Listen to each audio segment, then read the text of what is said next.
Hello everyone, this is your video for tying of the tzitzit on your prayer shawls. First of all, just figure out which corner you want to put your tzitzit on. But this is what we're going to do with those strings, the ones that you got for the Ramus strike. So each, of course, is color coordinated with the Ramus strike, and you should have 8 of them. But what I did first is I went ahead and cut the tzitzit that's in this corner out already. Some people prefer to put them side by side, but there's not a whole lot of room in this hole, and these strings tend to be a little bit bigger than the ones we have. So that's up to you, but I went ahead and did that, so I'll remove that. The second thing that I did is I got all the strings. They're not all the same size, and that's okay. But you want to get pretty close. They don't have to be perfectly even, but pretty close to having one side with all the strings pretty even. And then you'll see the other side, there's some that are longer than others. And because of that, that is going to come into play with how I'm going to tie this tzitzit. You can see the white is the longest, and then purple, and then green, and then gold. So that is the method that I use to choose 4 of the colors that I'm going to use for this threaded portion of the knot. Because you can see there's a knot here, and there's this threaded look, and then knot. There's actually knot, thread, knot, thread, knot, thread, knot, thread, knot. And you have it hanging off the end. So that is what we're going to do with our threads that we have here. So what you want to do is get these as close as you can. I mean, it's not that big of a deal. And then I typically grab something like a pen or something to help me get this through this little hole right here. And you're going to trying to keep them all somewhat together. You're going to take them and try to push them through this hole right here. And I'm going to see what I can do with that. And again, once you get them all the way through, you want to just double check that you've still got one side that has them all closer together.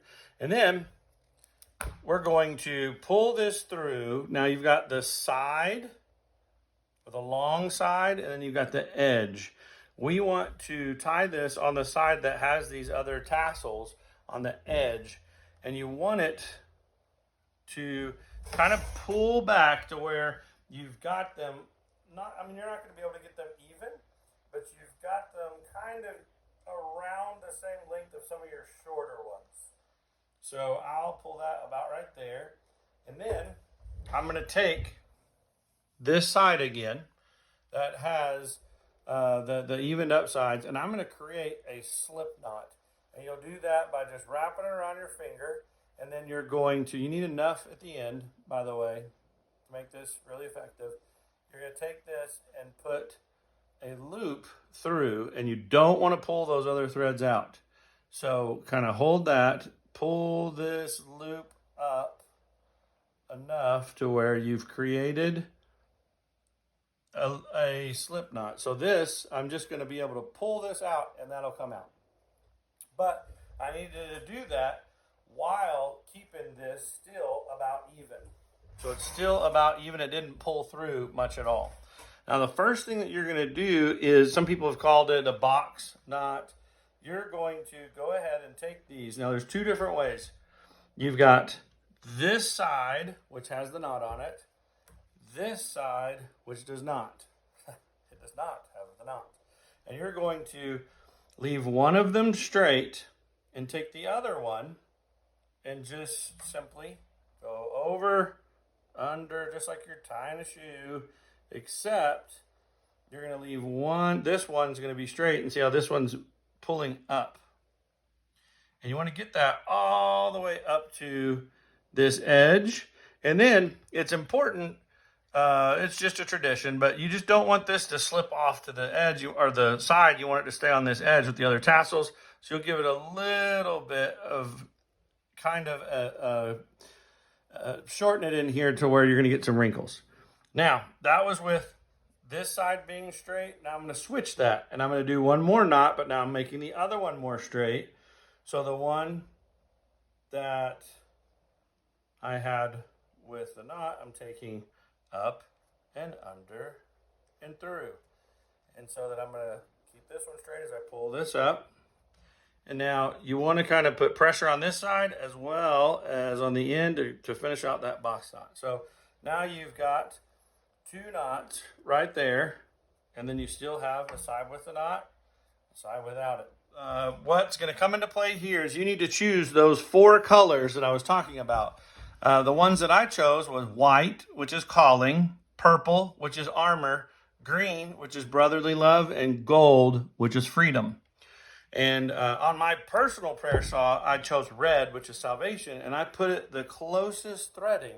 So the closest threading to the actual talit. But it doesn't really matter. You can, use these. The whole point of the colors is to help remind you of those scriptures. But what we're going to do, we still have these 2, but we're going to bring them all together. And then we're going to take that first color. So I'm going to use the gold first. I'm going to save the longest one for the last threading.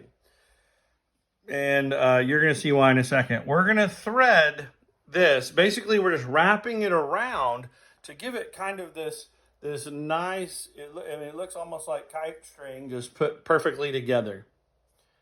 And all we're doing is winding it around and then getting it really close. So I'm going to take this gold and I'm going to wind it around, and it's going to be a total of 7 times. Now the numbers that we're going to do, the first threading is 7, the second one is 8, the third is 11, and the last one is 13. And traditionally, the reason why they've done that is because if you add 7 and 8 and 11, first of all, they coordinate with letters, but then also when you add those 3 numbers together, you get 26. Which is the number 4, Yahweh, Y-H-W-H. 13, is the one, that is the number 4, 1. So it's like Yahweh is 1. So, anyways, we're going to go ahead and take this threading and we're going to clean it up a little bit. So I've got 1, 2, 3, 4, 5.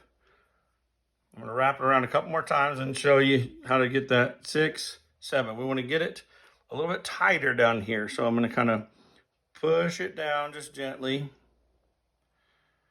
And I did it spreading it out just to show you how to handle this, because a lot of times this is the way it looks for people. And that's completely fine. Not everybody's good at arts and crafts, and I am probably one of those that are not. So anyways, I've got 1, 2, 3. Let me see here. 1, 2, 3, 4, 5, 6, 7. So there's 7 of them right there. So I'm going to push them down and I'm going to tighten it up to make it look like I said, that kite string, kind of keeping this in an orderly fashion. Tightening them up. There we go. You want to kind of get them close.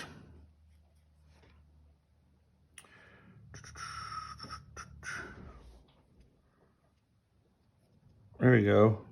That's looking much better. So now I've got the knot, and then I've got these 7 thread, and this is the shortest one. I'm just going to make it a little tighter. There we go. Okay, so I've got this 7 right there. Now I'm going to make the next set of box knots. So I'm going to take this thread that I have the knot on, set it aside, and I'm going to take this one, the gold one that I just wound this up with, and I'm going to add it back to the other side. So now I can do my double knot again, or the box knot. So I'm going to go over, under, pull.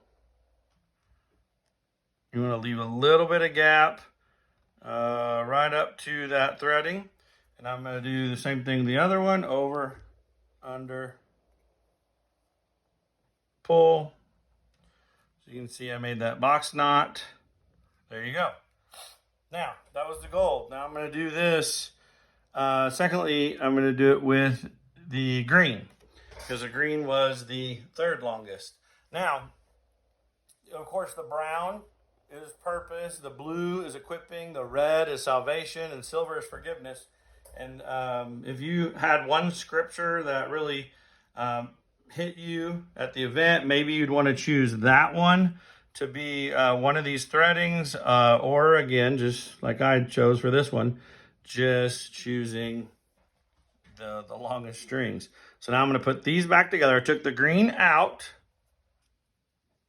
I'm going to put these back together, and I'm going to wrap around 8 times.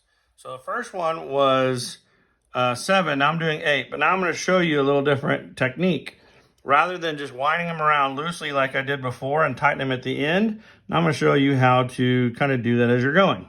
It takes a little bit more time, a little bit more care, but it ends up looking a little bit more tidy. So there's 2, and also sometimes it's a little harder to count and keep track of that. 3, 4. These things just have a mind of their own. 5,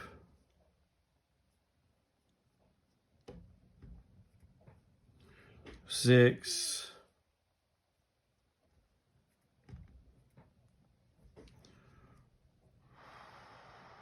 7.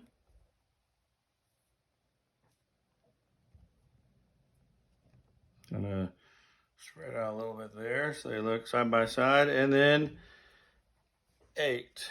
So now I've got 8 on here.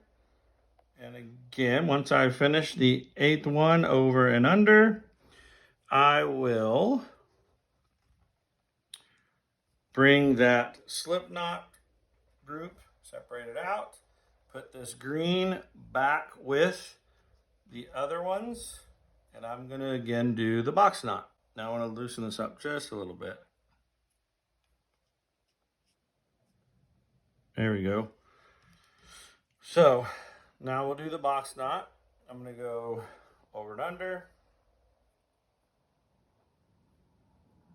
I'm sure you guys who are Eagle Scouts or, you know, whatever, you guys who are very versed in knots, you could probably correct me on any of these, and that's fine.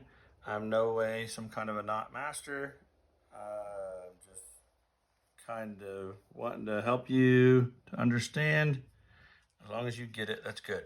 So now I've got the gold, I've got the green, which of course would be freedom, and then brotherly love. Now I'm going for purple, which is armor.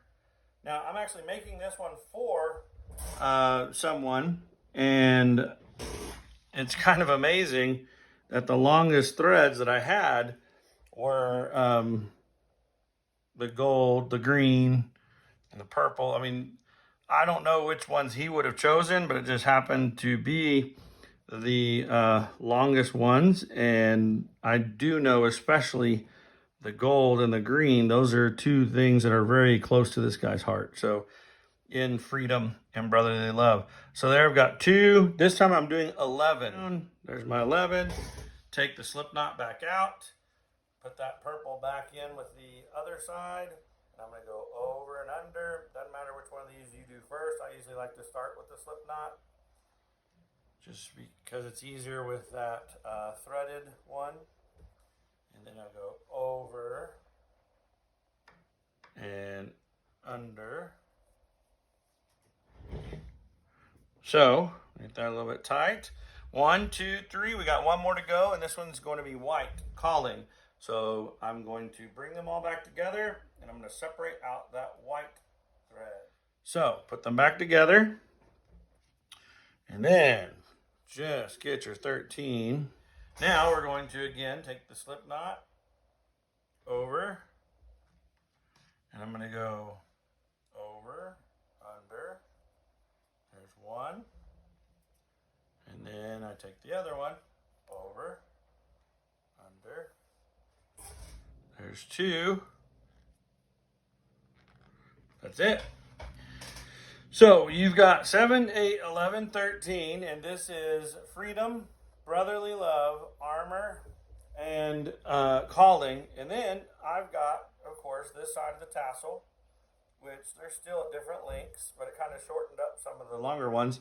And then now we've done those 4, we've done the double knot at the end. You can just take this and just pull the slip knot right out. And there you go, just put them together. If you'd like to, you can trim it up, or you can leave it just like it is. But that is what you do with your tzitzits to create that knot on your talit. Thanks, and shalom.